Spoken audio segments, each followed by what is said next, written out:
বিসমিল্লাহির রহমানির রহিম। আসসালামু আলাইকুম।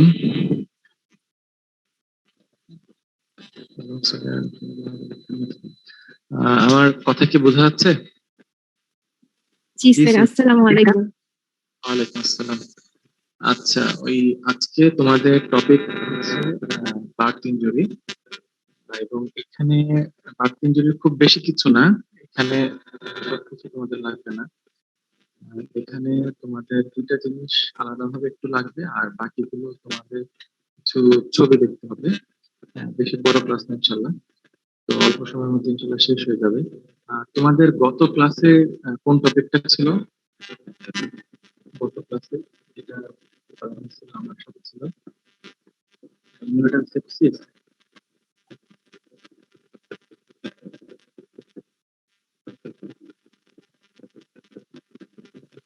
জি স্যার, নিউনেটাল সেপসিস ছিল স্যার।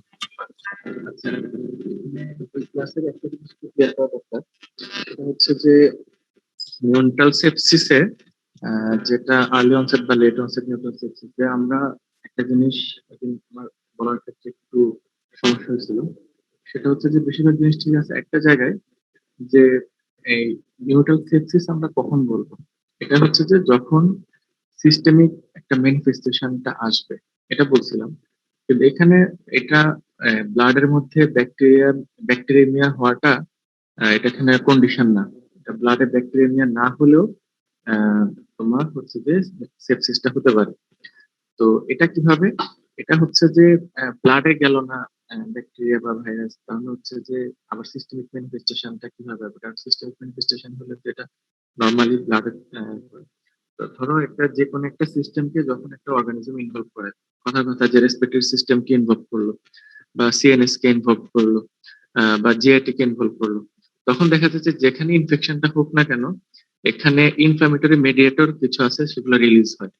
যেগুলা তোমরা দেখবা যে এই তোমরা প্যাথোলজিতেও তোমাদের ক্লাস সম্ভবত প্যাথোলজি ক্লাস তোমাদের শুরু হয়েছে?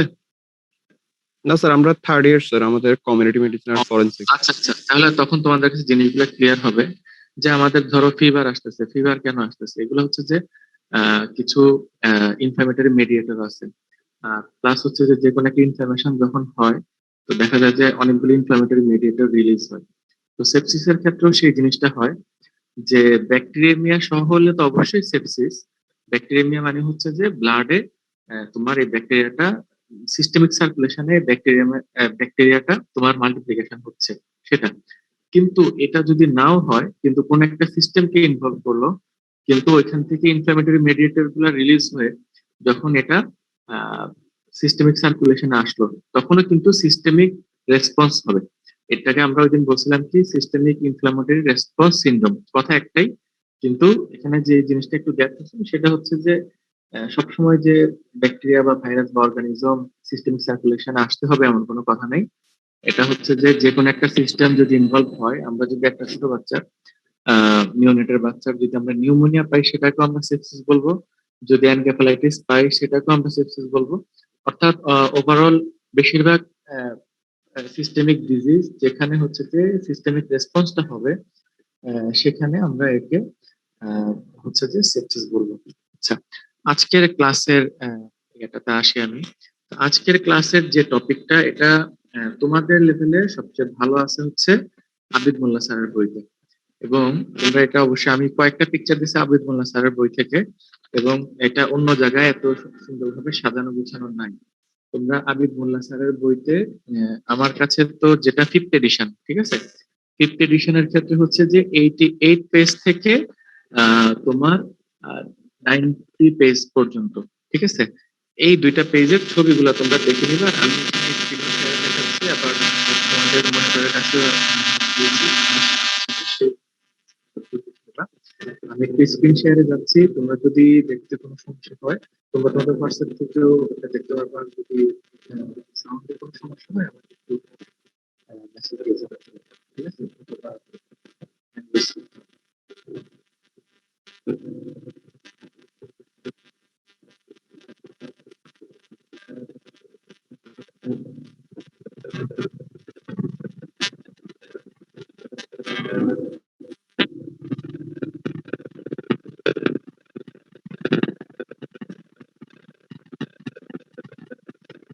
এই পিকচারটা কি দেখা যাচ্ছে জি স্যার, স্ক্রিনে? দেখা যাচ্ছে স্যার।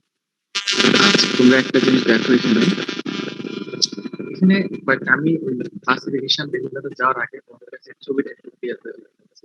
ঠিক আছে, এই ছবিটা যদি বুঝো তাহলে হচ্ছে যে তোমরা, এটা কিন্তু আমি বলে স্যার বইয়ের ছবি না, এটা হচ্ছে যে ন্যাপসনের ছবি, ঠিক আছে। এই ছবিটা যদি তোমরা বুঝো তাহলে হচ্ছে যে তোমরা ওই অনেকগুলো জিনিস নিজে নিজে অ্যান্সার করতে পারবা, মানে বেশিরভাগ জিনিস মুখস্থ করার এখানে দরকার হবে না, ঠিক আছে। আচ্ছা, উপরে দেখো একদম ঠিক স্কিনের নিচে একটা দাগ দেওয়া আছে, এবং সেখানে কি দেওয়া আছে দেখো, যে এখানে ক্যাপুট বলা আছে স্কিনের নিচে, ঠিক আছে, স্কিনের নিচে, ঠিক আছে। আচ্ছা, এটা একটা জিনিস। তারপরে দেখো এই যে ক্যাপুটের নিচে, এবং হচ্ছে যে আরেকটা জিনিস আছে, সেটা হচ্ছে যে ক্যাফাল হেমাটোমা, খেয়াল করো। আর ডান পাশে দেখো আরেকটা জিনিস আছে, যে সাব গেলিয়াল হেমোরেজ। তোমরা প্রত্যেকটা জিনিস দেখো, যে প্রত্যেকটা জিনিস এক একটা কিন্তু এক এক লেয়ারে, এটা এক একটা হেমোরেজ এক একটা লেয়ারে হচ্ছে। আরেকটা জিনিস দেখো, যে বোনস এর নিচে এক্সট্রা ডুরাল হেমোরেজ, ঠিক আছে। আচ্ছা, তাহলে এই ছবি থেকে এখানে, তারপরে যদি আমরা একটু নিচের দিকে যাই, এখানে ওটা দেখে না, এখানে ভেন্ট্রিকল গুলো দেখাচ্ছে, এখানে ভেন্ট্রিকুলার হেমোরেজটা দেখায় নেই। যাই হোক, তাহলে দেখো যে স্কিনের ঠিক নিচে যে জিনিসটা আছে, ঠিক আছে, এবং এটা হচ্ছে যে সাবকিউটেনিয়াস টিস্যু লেভেলে যে জিনিসটা থাকবে, এটা কিন্তু আমরা জানতেছি কি, এটা হচ্ছে যে কেপুট, ঠিক আছে। তারপরে দেখো যে এপিক্রেনিয়াল অ্যাপোনিউরোসিস এবং পেরিওস্টিয়াম, দুইটার নিচে যে জিনিসটা আছে, মানে এপিক্রেনিয়াল অ্যাপোনিউরোসিস এর নিচে হচ্ছে যে পেরিওস্টিয়াম। পেরিওস্টিয়ামের নিচে যে জিনিসটা থাকে তোমরা দেখো মার্কিং করা আছে বাম পাশে, এপিক্রেনিয়াল অ্যাপোনিউরোসিস কোনটা দেখো, পেরিওস্টিয়াম কোনটা দেখো। তাহলে এই দোনোটার নিচে যে জিনিসটা থাকে এটা হচ্ছে দেখো ক্যাফাল হেমাটোমা। আচ্ছা, আর শুধু এপিক্রেনিয়াল অ্যাপোনিউরোসিস এর নিচে দেখো একটা জিনিস আছে, সেটা হচ্ছে যে সাবগেলিয়াল হেমোরেজ। আচ্ছা, এখানে তোমাদের একটা বিষয় দেখার আছে, যে এখানে স্কিন তো কন্টিনিউশন হবে পুরা স্কাল্প জুড়ে, এবং এখানে তো আলাদা করে স্কিনের মধ্যে ভিতরে যেরকম একটা সুচার মার্জিনের সাথে বিভিন্ন জিনিস, এই যে পেরিওস্টেম অ্যাটাচ থাকে, স্কিন তো এরকম না, স্কিন তো কন্টিনিউয়াস। তাহলে এই যে ক্যাপুট যেটা হবে, ঠিক আছে, ক্যাপুটের উপরেরটা, সবচেয়ে উপরেরটা যেটা ক্যাপুট যেটা হবে, সেক্ষেত্রে হবে কি, যে এখানে যে ব্লিডিংটা হবে সেই ব্লিডিংটা এই যে মাঝখানে দেখো যে সুচার লাইনটা যেটা থাকবে মিড লাইন বরাবর, এটাকে সে ক্রস করে অপর পাশে আসতে পারবে। অর্থাৎ এটা একেবারে কনফাইন্ড কোনো স্যাক না। কিন্তু তোমরা যদি দেখো এই যে ক্যাফাল হেমাটোমা যেটা, এখানে তোমরা দেখো এখানে কিন্তু এটা একটা মনে হয় যে একটা স্যাকের মতো, অর্থাৎ হচ্ছে যে একটা, মানে একটা থলির মধ্যে এটা আবদ্ধ মনে হচ্ছে। অর্থাৎ এটা দেখো, এটা কিন্তু মিড লাইন ক্রস করতেছে না, নিচের ব্লাডটা যেই কেভিটিটার মধ্যে ফিল দেখো, এখানে কিন্তু একটা মার্জিন ডিফাইন, এবং এটা কিন্তু মিড লাইন ক্রস করতেছে না। আচ্ছা, এটা হচ্ছে কি ক্যাফাল হেমাটোমা, মানে থার্ডটা।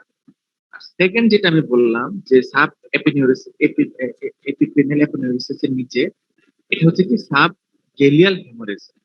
এটা কিন্তু দেখো এটাও কিন্তু মিড লাইন ক্রস করে যায়। ঠিক আছে, সাব গেলিয়াল হেমোরেজটা মিড লাইনটা তোমার ক্রস করে যায় এবং এখানে ব্লিডিংটা থাকে।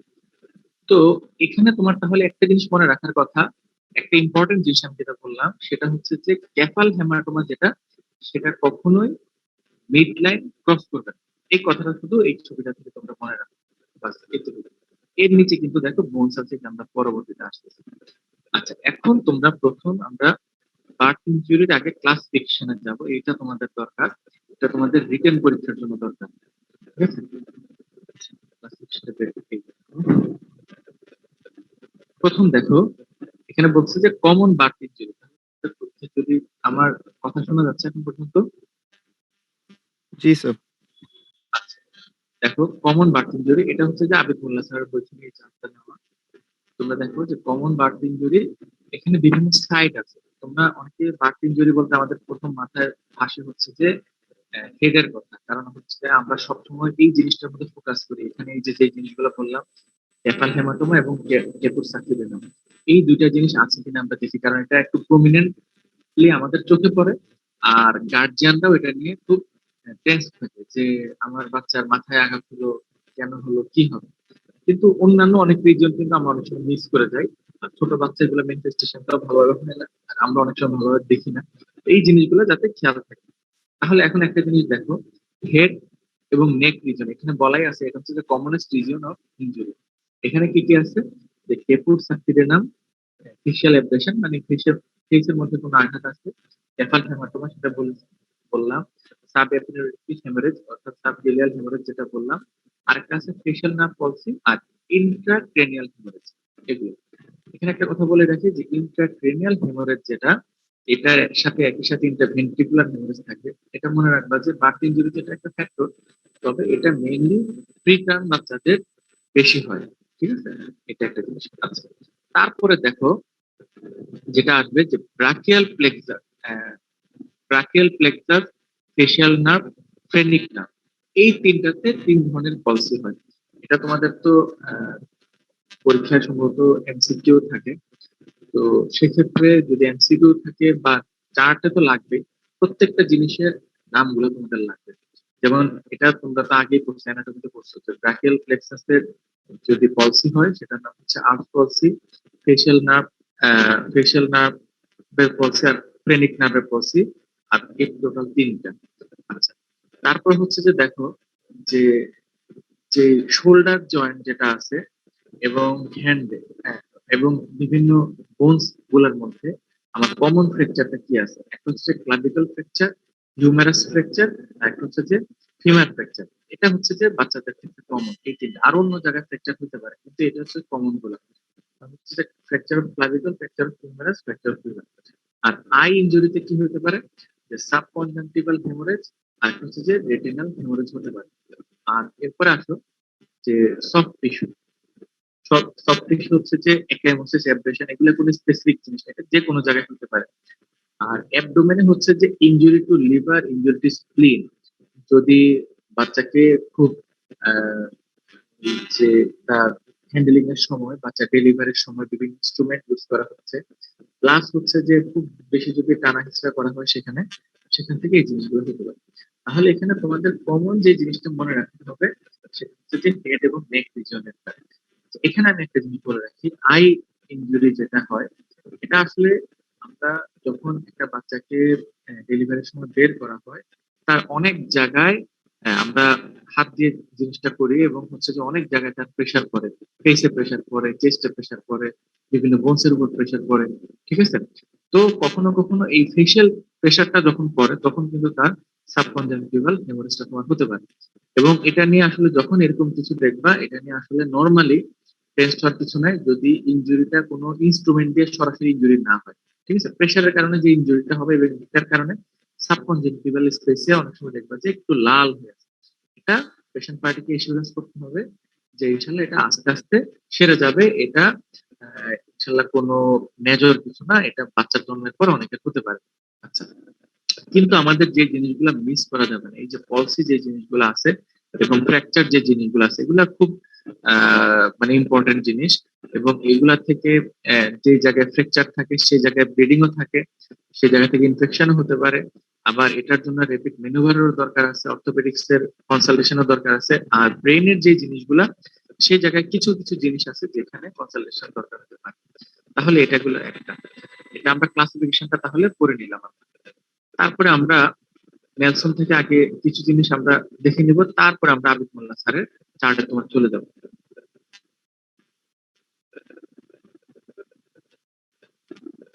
এখন দেখো এখানে একটু বিস্তারিত আছে সেজন্য আমি বলতেছি।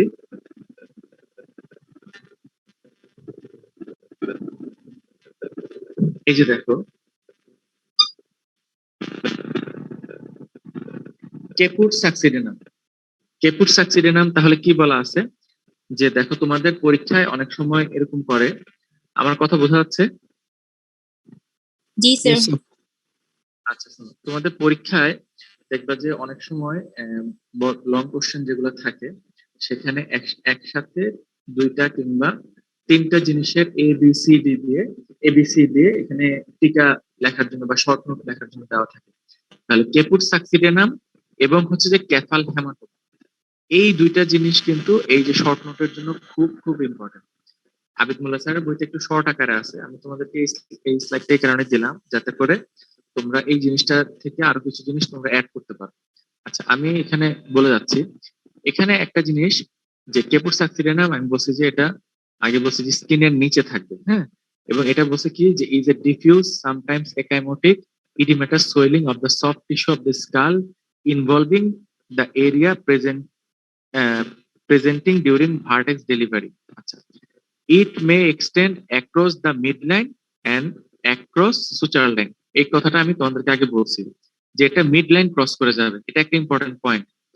কারণ হচ্ছে যে এটা কেন তোমরা পরীক্ষায় মেনশন করবে, এটা হচ্ছে ডায়াগনোসিস এর জন্য ইম্পর্টেন্ট। যে আমরা যখন কেপুট থেকে ক্যাফাল হেমাটোমাটা আলাদা করব তখন একটা থাকবে হচ্ছে যে সুচার লাইনের একদিকে অর্থাৎ মিড লাইনের এক পাশে থাকবে, দুই পাশে কখনো থাকবে না। সেটা কোনটা? সেটা হচ্ছে যে আমরা যেটা বলি ক্যাফাল হেমাটোমা। কিন্তু কেপুট এটা পুরো জায়গা জুড়ে ছড়াই যেতে পারে, অর্থাৎ মিড লাইন ক্রস করতে পারে সে। আচ্ছা, the edema disappears within first few days of life. এটা আবিদ মোল্লা স্যারের বইতে একদম উনি আর একটু শর্ট করে দিচ্ছেন। আবিদ মোল্লা স্যারের বইতে স্যার যেটা বলছেন যে 24 to 48 আওয়ার্স এর মধ্যে এটা রিজলভ হয়ে যায়।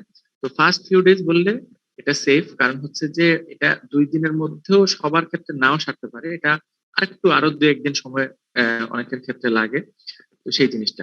আচ্ছা, এখন এখানে কি হয় যে moulding of head and overriding of parietal bones আর frequently associated with caput succedaneum and become more evident after the caput has receded.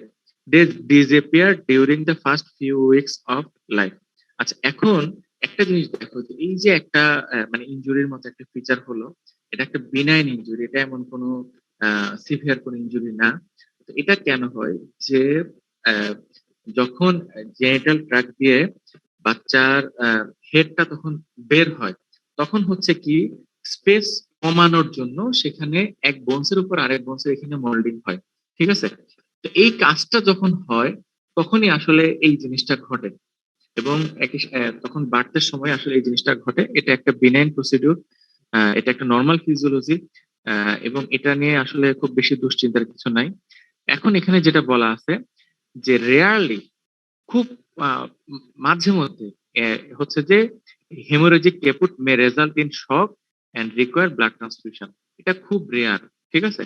যে এটা হচ্ছে যে যদি কখনো দেখা যায় যে একটা বাচ্চার ক্যাপুট আছে এবং সেই বাচ্চাটার এনিমিয়া দেখা যাচ্ছে এবং বাচ্চাটা শকে চলে যাচ্ছে, সেখানে অবশ্যই আমার এখানে চিন্তা করতে হবে যে ক্যাপুটটা এটা কি রেয়ার প্রেজেন্টেশনটা কিনা। আচ্ছা, analogous swelling, discoloration and distortion of the face are seen in face presentation. আচ্ছা, এটা দরকার নেই। No specific treatment is needed, but if extensive ecchymosis are present, hyperbilirubinemia may develop. আচ্ছা, এখানে একটা জিনিস তোমাদের মাথায় রাখতে হবে যে এখানে আসলে বিলিরুবিন কোথা থেকে আসতেছে, হাইপার বিলিরুবিনিমিয়া কোথা থেকে আসতেছে। এটা হচ্ছে যে জন্ডিসটা কেন ডেভেলপ করছে, অর্থাৎ জন্ডিসটা কেন ডেভেলপ করছে, এটা হচ্ছে যে হিমোলাইসিসের কারণে। যখন এরকম একটা ইনজুরি হবে, বিনাইন ইনজুরি হবে বা সিভিয়ার ইনজুরি হবে, তখন হচ্ছে যে কিছু ব্লাড সেল এক্সট্রাভেসেশন হবে এবং সেগুলোর হেমোলাইসিস হবে, এবং সেগুলোর হেমোলাইসিসের কারণে এখানে হচ্ছে কি পরবর্তীতে সেরাম বিলিরুবিন প্রোডাকশন হবে এবং এখান থেকে হাইপারবিলিরুবিন ডেভেলপ করবে। এরপর তোমাদের যেটা আসা আরেকটা ইম্পর্টেন্ট জিনিস, সেটা হচ্ছে যে কি ক্যাফাল haematoma.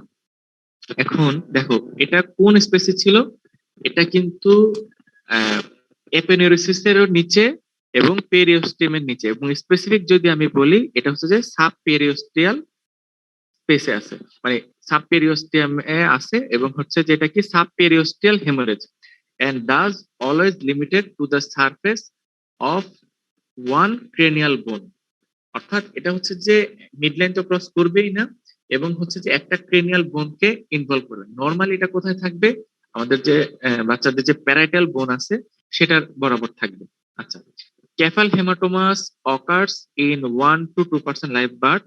No discoloration of overlying skull occurs, and swelling is not usually visible for several hours after birth because periosteal bleeding is a slow process। অর্থাৎ এটা হচ্ছে যে খুব আস্তে আস্তে আস্তে আস্তে ব্লাডটা এসে স্পেসটাতে জমা হবে, এবং এটা কেপুটের মতো ইনস্ট্যান্ট আমরা দেখতে পাবো না, ঠিক আছে এটা, এবং এটা আস্তে আস্তে ডেভেলপ করবে, বাচ্চা বাড়তের পর আস্তে আস্তে ডেভেলপ করবে। আচ্ছা, the lesion becomes a firm tense mass with a palpable rim localized over one area of the skull। অর্থাৎ স্কালের একটা নির্দিষ্ট এরিয়াতে, অর্থাৎ যে কোনো একটা পাশে, এবং এটা যদি ব্লাডটা বেশি জমা হয় এটা ফার্ম থাকবে, টেন্স থাকবে, হ্যাঁ, এবং পালপেবল থাকবে। The most capal hematomas are resolved within 2 weeks to 3 months। তাহলে তুমি দেখো যে আমাদের কেপুটের ক্ষেত্রে এটাও আরেকটা পার্থক্য, তোমাদের যখন পার্থক্য চাবে যে ক্যাফাল হেমাটো কেপুট সাক্সিডেনাম এবং ক্যাফাল হেমাটোমার পার্থক্য কি, এটা রিজলভটা কিন্তু একটু দেরি হয়। দেখো 2 weeks to 3 months, ঠিক আছে, মানে একটু লম্বা সময় ধরে হয়, ডিপেন্ডিং অন দ্য সাইজ। আচ্ছা, তারপর হচ্ছে যে they may begin to calcify by the end of second week. আচ্ছা, এখানে আরেকটা জিনিস হয়, সেটা হচ্ছে যে এই যে স্পেসে এই যে জিনিসটা জমা আছে সেখানে হচ্ছে যে আবার ক্যালসিফিকেশন হয়ে যায়। A few remain for years as bony protuberance and are detectable on radiograph. মানে হচ্ছে যে এখানে মেইন কথা যেটা, সেটা হচ্ছে যে এটা যখন ক্যালসিফাইড হয়ে যাবে সেটা সেটা অনেকদিন পর্যন্ত এই জায়গাটা একটু ফোলা থাকতে পারে। অর্থাৎ বাচ্চার মাথায় হাত দিলে অনেক মায়েরা কমপ্লেন করতে পারে বাচ্চা একটু বড় হয়ে গেছে, কিন্তু দেখা যাচ্ছে যে মাথায় এখানে এখানে কি শক্ত করে একটা জিনিস দেখা যাচ্ছে, এটা আসলে ক্যালসিফিকেশন হয়ে গেছে, এটার জন্য বেশি কিছু করার দরকার নেই, ঠিক আছে। আচ্ছা, আর এখানে স্কাল ফ্র্যাকচার এটা এখন দরকার নাই। আহ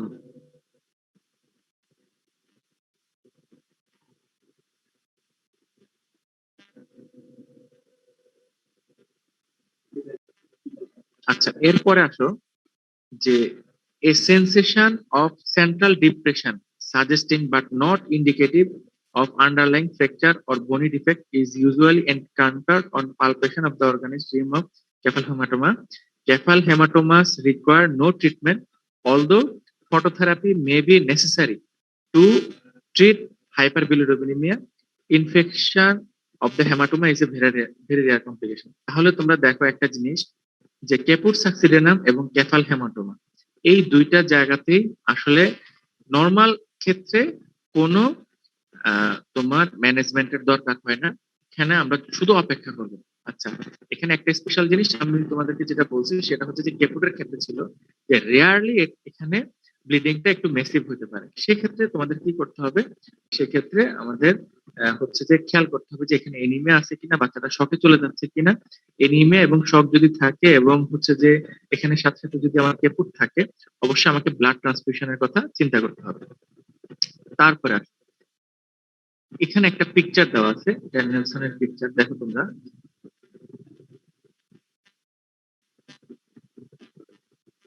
এখন তোমরা দেখো এটা এটা কি আছে, যে কোনো একটা পাশে আছে, ঠিক আছে, ছবিটা দেখো ভালো করে, একটা পাশে। আচ্ছা, এখানে কি বলা আছে দেখো, এটা হচ্ছে যে প্যারাইটাল ক্যাফাল হেমাটোমা। আচ্ছা,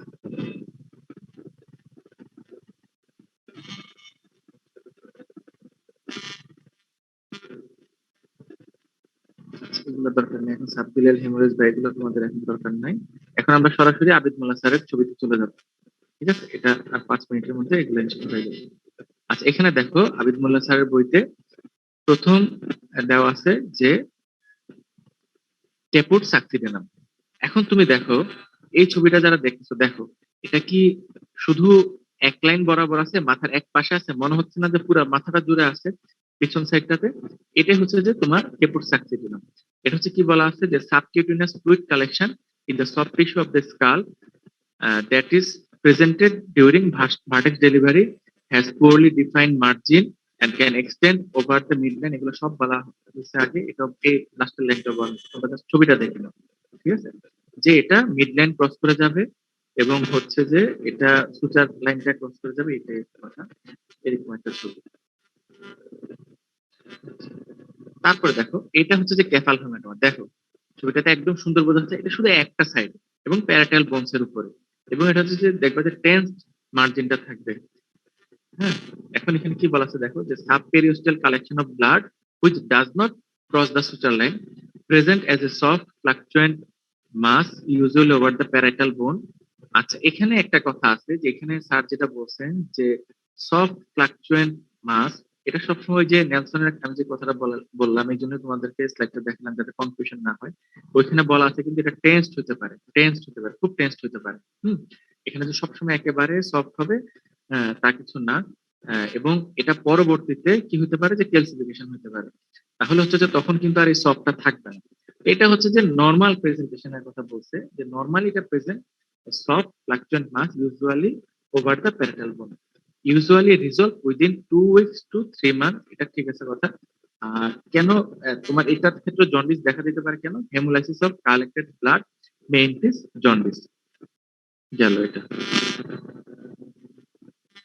আচ্ছা এখন ক্যাফাল এবং কেপুট এটা বুঝতে কারো কোনো সমস্যা আছে?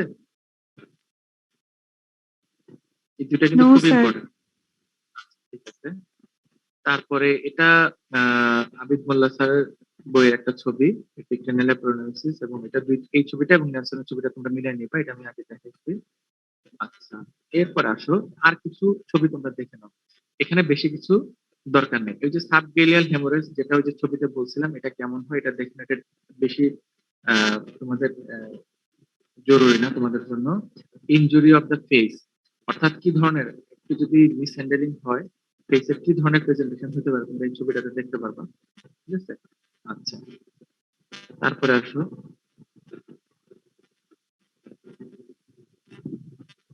এখানে দেখো যে বাচ্চাটার মুখটা মনে হচ্ছে যে একদিকে বাঁকা, ঠিক আছে? একটা চোখ ছোট হওয়ার, এটা তোমরা ফার্স্ট ইয়ারও পড়ছো, ফার্স্ট ইয়ার সেকেন্ড ইয়ার অ্যানাটমিতে ফেশিয়াল নার্ভ পলসি, এবং ফেশিয়াল নার্ভ ইনজুরির কারণে ফেশিয়াল পলসি, এটা প্রেজেন্টেশনটা জাস্ট তোমরা দেখে রাখো, এটা পরীক্ষার জন্য খুব বেশি ইম্পর্টেন্ট না। আচ্ছা ব্রুচেন আর্পস পলসি, এখানে একটা জিনিস দেখো, এখানে আহ, তোমার অনেক, আমি প্রথম ছবি দেখে মনে করছিলাম যে তোমার যে আমার হাতের বাম পাশে যেটা বাচ্চা মুখে হাত দিয়ে রাখছে এটা, ঠিক আছে? আসলে ব্যাপারটা এরকম না। আসল হচ্ছে যে লেশনটা হচ্ছে যে অপোজিট পাশে, বাচ্চা যে হাতটা তোমার হচ্ছে যে আহ, এই একটু পিছনে দেওয়া দেখো, ঠিক আছে? আহ, এখানে একটা রোটেশন আছে, তিনটা কথা আছে এখানে এই রোটেশনটাতে। সেটা হচ্ছে কি adduction at the shoulder, internal rotation of the upper arm, অর্থাৎ শোল্ডারটা অ্যাডাক্টেড থাকবে, internal rotation of the upper arm থাকবে, pronation of the forearm, ফোর আর্মটা প্রোনেটেড থাকবে, এবং outward direction of the palm of the hand, ঠিক আছে? এই চারটা কথা। এখন এই কথাগুলো তোমাদেরকে বলার মানে কি, যে বাচ্চাটা এই প্রেজেন্টেশন নিয়ে প্রেজেন্ট করবে তাকে মেনুবার একটা স্পেসিফিক মেনুবার করাইতে হবে, এবং সেটা হচ্ছে কি এটা সার্জারি ছাড়াই, এবং সেটা ঠিক উল্টা প্রসেসটা তোমরা দেখো এখানে ম্যানেজমেন্টের মধ্যে দেখো যে রিল্যাক্সেশন আছে, কিভাবে আছে যে paralysed muscle just opposite to the pathological position of the affected limb, abduction, ওইখানে ছিল অ্যাডাকশন, এখানে করবে অ্যাবডাকশন, ওইখানে ছিল ইন্টারনাল রোটেশন, এখানে হচ্ছে এক্সটার্নাল রোটেশন, ওখানে ছিল প্রোনেশন, এখানে হবে হচ্ছে সুপাইনেশন, ঠিক আছে? এটা করা হইলে তাহলে হচ্ছে যে এটার একটা প্রসিডিউর আছে, এটা তো তোমরা করবা না, কিন্তু তোমরা জেনে রাখার জন্য আর কি, যে এখানে যাতে তুমি রোগীদেরকে সাজেশন দিতে পারো কখনো যদি তোমরা এটা নিয়ে প্রেজেন্ট করে রোগীটা তোমাদের কাছে। আচ্ছা, এছাড়া আরো কিছু ফ্র্যাকচার, যে কমন ফ্র্যাকচার আমরা যেটা বললাম, যে ক্লাভিকল ফ্র্যাকচার, যেটা দেখো এটা এক্সরের মাধ্যমে আমাদের ডিটেক্ট করতে হবে। আহ, তারপরে দেখো এখানে ফ্র্যাকচার অফ দা হিউমেরাস আছে, একদম ক্লিয়ার কাট, ঠিক আছে, এবং ফ্র্যাকচার অফ দা ফিমার। আচ্ছা, তোমাদেরকে এখানে একটা বেসিক কথা বলে রাখি, এটা বইতে বলা নাই, যে একটা বাচ্চার এই ফ্র্যাকচার গুলা অনেক সময় তো বাচ্চার এই হ্যান্ডে এই জিনিসগুলো আমরা বুঝতে পারি না, ঠিক আছে, যে মানে বাচ্চার দোনো পাশের সাইড একই রকম থাকে। এই ফ্র্যাকচার গুলা মানে অনেক সময় এটা মায়েদের কথা থেকে ধরে নিতে হয়, যে মায়েরা যেটা বলবেন যে এখানে আমার বাচ্চা এই হাতটা সব নাড়াচাড়া করতেছে, এই হাতটা নাড়াচাড়া করতেছে না, আহ, এই পা নাড়াচ্ছে, এই পা নাড়াচ্ছে না। বা তুমি যখন এক্সামিন করতে গেছো দেখবা যে একটা পা, যে পায়ে তার ব্যথা আছে সেই পাশে নাড়াবে না, যে হাতে তার ব্যথা আছে সেই হাতটা সে নাড়াবে না। হ্যাঁ, এবং হচ্ছে যে ফ্র্যাকচারের কারণে সে নাড়াতে পারবে না। তো তখন যদি তোমরা ইভ্যালুয়েট করো, দেখো জায়গাটা, জয়েন্টটা ভালোভাবে দেখো, বোনসটার কনসিস্টেন্সিটা দেখো, যে এটা কি মানে মাঝখানে কোনো ব্রেকডাউন আছে কিনা, কোথাও সোয়েলিং আছে কিনা, এই জিনিসগুলো দেখে, এবং সন্দেহ হলে এক্সরে করে নিতে হবে। তাহলে ইনশাল্লাহ এখানে জিনিসটা কাভার হয়ে যাবে আর কি, ঠিক আছে। তাহলে আজকের ক্লাসে এতটুকুই। তোমরা মেইনলি পড়বা, যেটা ক্লাস রিভিশনটা পড়বা, আর হচ্ছে স্লাইড যেটা নেলসনের যেগুলো দিচ্ছে, আবিদ মোল্লা স্যার বইটা তোমাদের কাছে আছে, শুধু নেলসনের স্লাইড গুলো তোমরা সেভ করে রেখে দিবা তোমাদের কাছে। আর হচ্ছে আরেকটা কাজ করবা, যে এই মানে কেফাল হেমাটোমা আর কেপুস সাক্সিডেনাম, এই দুইটার পার্থক্যটা তোমরা নিজে নিজে একটু মেমোরাইজ করবা, এটাই। আজকের ক্লাসে এখানে বুঝতে গিয়ে কারো কোনো সমস্যা আছে?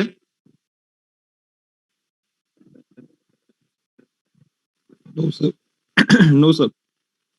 তোমরা কতজন প্রেজেন্ট আছো এখন? 12 জন স্যার। কতজন তোমাদের এমনি মেম্বার কতজন? গ্রুপে স্যার 13 জন স্যার, একজন অ্যাবসেন্ট স্যার, রোল 6। রোল 6। তোমাদের রোল কত থেকে কত পর্যন্ত? স্যার রোল 1 থেকে রোল 13। রোল 1 থেকে রোল 13। আচ্ছা, ঠিক আছে, তাহলে তাহলে আজকের ক্লাস এখানেই শেষ করতে পারি ইনশাআল্লাহ, না? জি স্যার। আসসালামু আলাইকুম স্যার।